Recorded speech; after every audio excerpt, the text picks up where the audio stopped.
How can we be heard so long as we're nobody yet?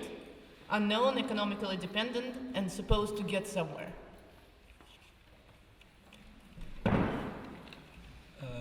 Is this working? Yeah.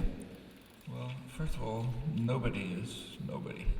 And if you want to have, there are very good models as to what young people can do.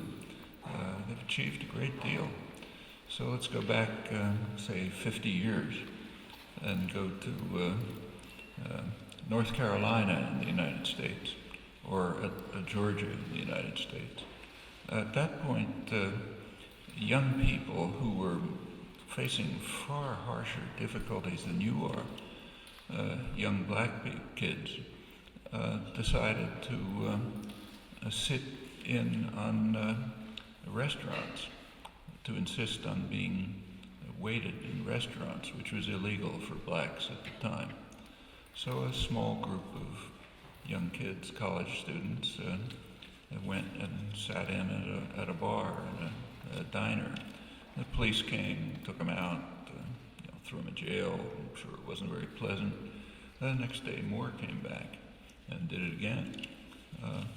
After a couple of years, it ended up really revolutionizing the country.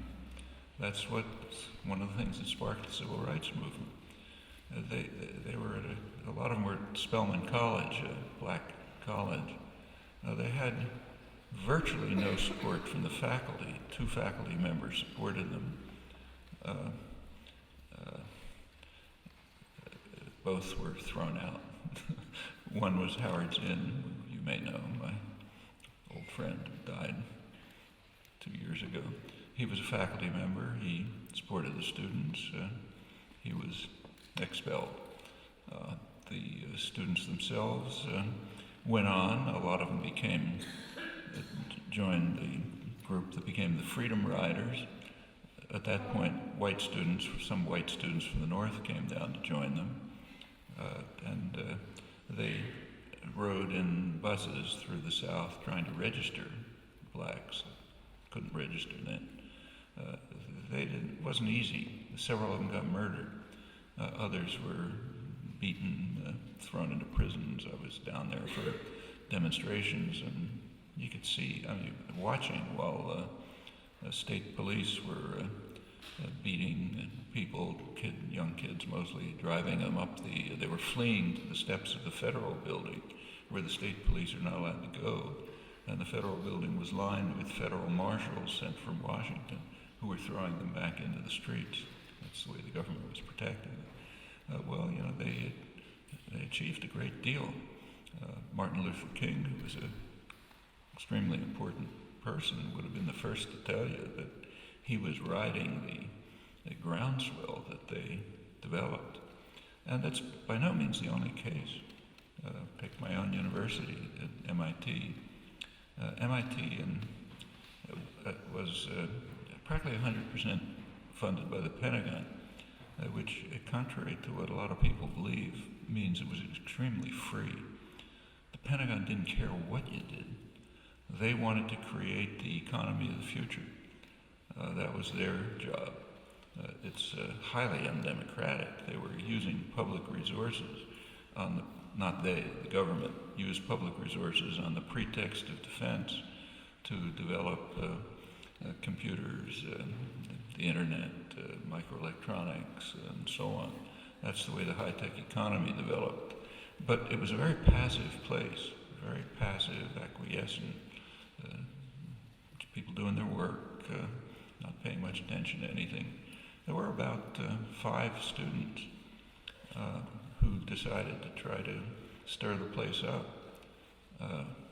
Some of them you may know. One was Michael Albert, who now runs ZNet. Another was Steve Shalom, who's Pete Boehm, a couple others. And they just kind of began organizing groups around the campus. By 1968, they had so radicalized the campus that Mike Albert was elected student president on a platform so radical you can barely believe it. Well, he was thrown out. We had to get him back in. Usual things happened.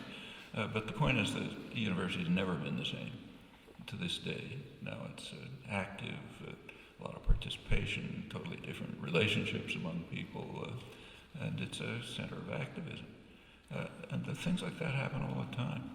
There's a tremendous amount that young people can do. In fact, if you look at take say Tahrir Square in Cairo, that was mostly organized by fairly young people, I guess in their 20s mostly, tech savvy, began reaching out to others. They didn't really expect much at the beginning, but within a couple of weeks, they had half of Egypt out there. And they overthrew a dictatorship. They got a long way to go, but it was a major event, again, initiated by young people who were committed and active.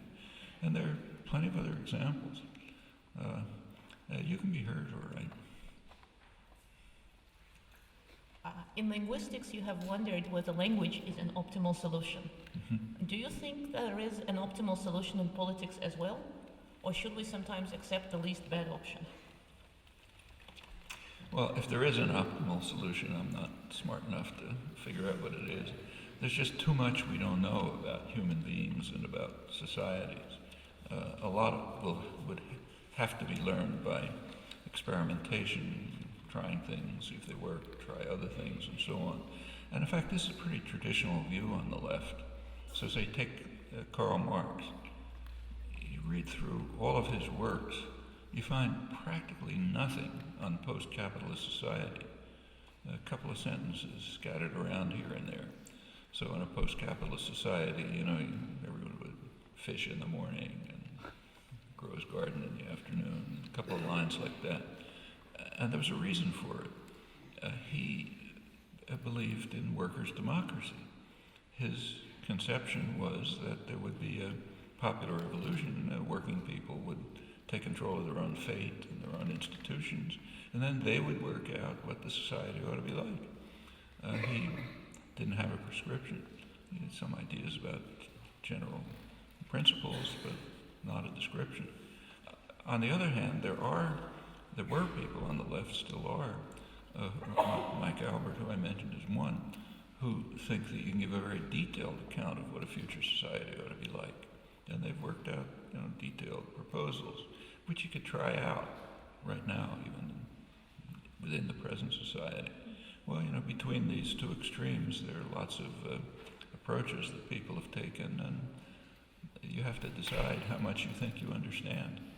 I don't think I understand very much, so I don't feel I'm more on Marx's side. I think these things will have to be worked out. I doubt that there's anything that you could call an optimal solution. That people are just too different. They live in too many different ways. There are probably many possible peaks that can be approached, and life will be a lot more interesting if there's diversity in outcomes.